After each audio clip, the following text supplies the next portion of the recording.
of the most defining moments of my life didn't happen during loud arguments or in big dramatic explosions.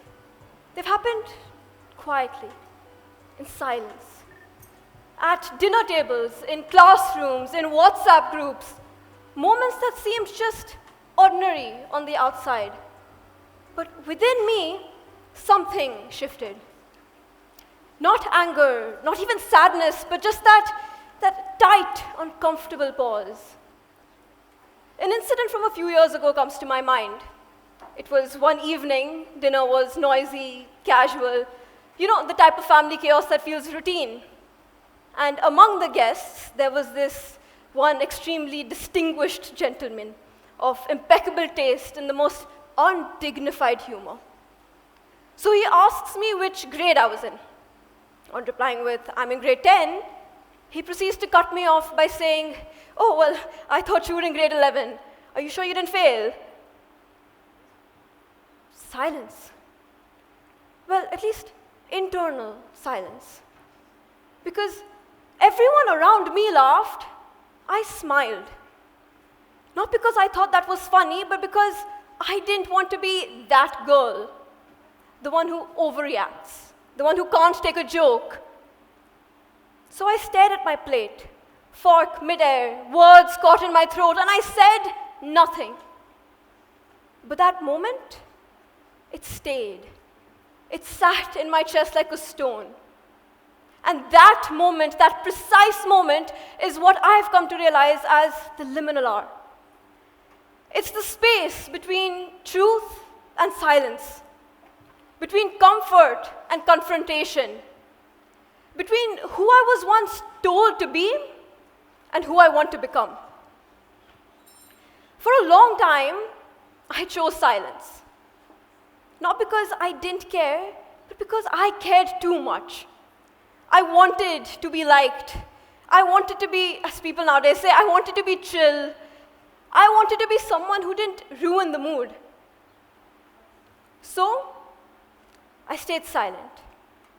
I told myself that silence was maturity, and that being quiet meant I was being wise. But the truth is, I was scared. Scared of being dismissed, like a whisper no one cared to hear. Scared of being labeled too much, too loud, too complicated, too sensitive. Scared that if I spoke, I'd break the fragile calm and suddenly I'd be the problem. So I became good at shrinking. I filtered my thoughts before they became sentences. I laughed when I wanted to challenge. I smiled when I wanted to say, "That's not okay." I learned how to disappear, politely. And people liked me for it, because I made things easy. But what people don't tell you is that silence has a cost. And every time that I stayed quiet for someone else's comfort, I lost a little bit of my own. I soon started noticing how often the other girls around me did the same thing. Shrinking in classrooms, laughing at things that hurt, apologizing before even making a point. It's like we all inherited the same invisible rule book.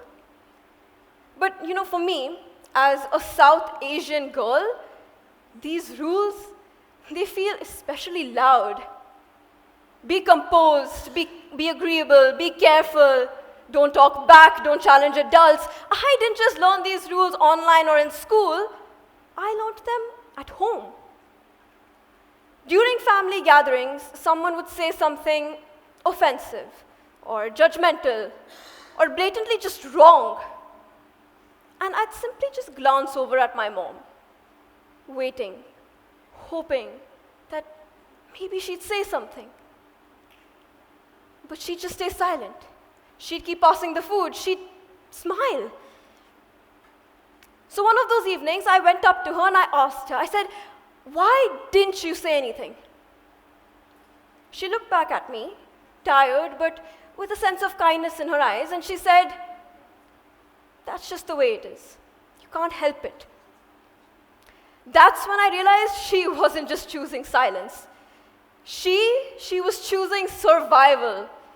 Because she had already done the math, the kind of math that women are taught early, that speaking up comes with a cost. And sometimes silence is the tax we pay just to stay in the room.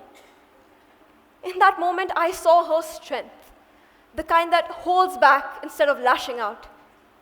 But I also saw something else. I was inheriting this. So if you've ever seen someone you care about choose silence, it may be a parent, a sibling, or even a friend, I want you to just picture their face right now, right? Hold it in your mind for a second. Because that's what I carried with me. That is what shaped me.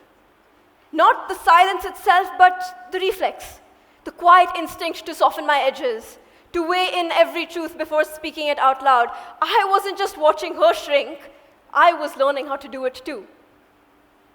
And here's the scary part. Not once did I question it. I adapted, I even excelled at it. Because no one ever really tells you you're disappearing. They just say, thank you for being so easy to be around. But you know, grace without truth, that isn't peace. It's performance. And I soon started to forget who I was when I wasn't performing. Until one day I didn't. It was during a group outing with my friends, the kind where everyone's joking around, pushing each other, trying to be funny. And someone leaned over and said, "You probably still buy clothes from the kids section." A joke, they said.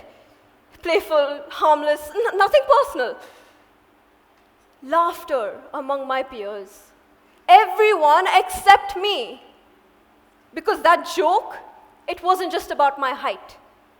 It was about how small differences, my voice, my size, the way I move through the world, suddenly become reasons to make me the punchline. But you know, that day, that moment, it felt different. I realized that the moment I stayed quiet, I wasn't just letting the joke pass. I was letting the world decide how small I could be. So I looked back up, quietly but firmly, and I said, maybe I am small or short or whatever you'd like to call me, but I take up the space I choose. My voice didn't shake once, but my heart definitely did. No one in the room really even reacted. Not a laugh, not a comment. The room held its breath. But that silence afterward, it wasn't shame anymore. It was space. Space that I had personally carved out for myself.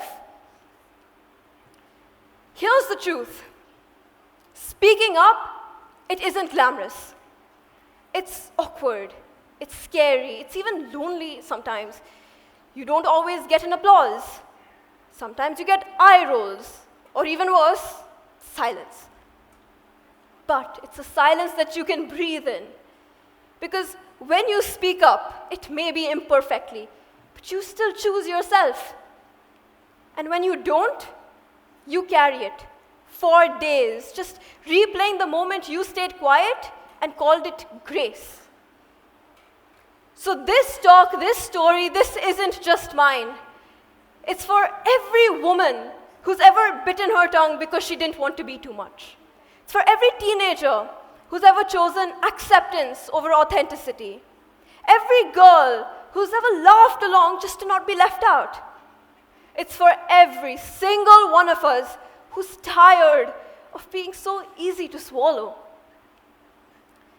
And now, when I find myself in that familiar pause, where my heart says, say something, but my brain says, well, don't make it weird, I breathe, and I try. Not to please, not to impress, but just to stand beside the person I'm still becoming. And I encourage every one of you here to do the same thing. Because this is the liminal hour. And sometimes the most powerful thing you will ever say is the one you were once too afraid to. Thank you.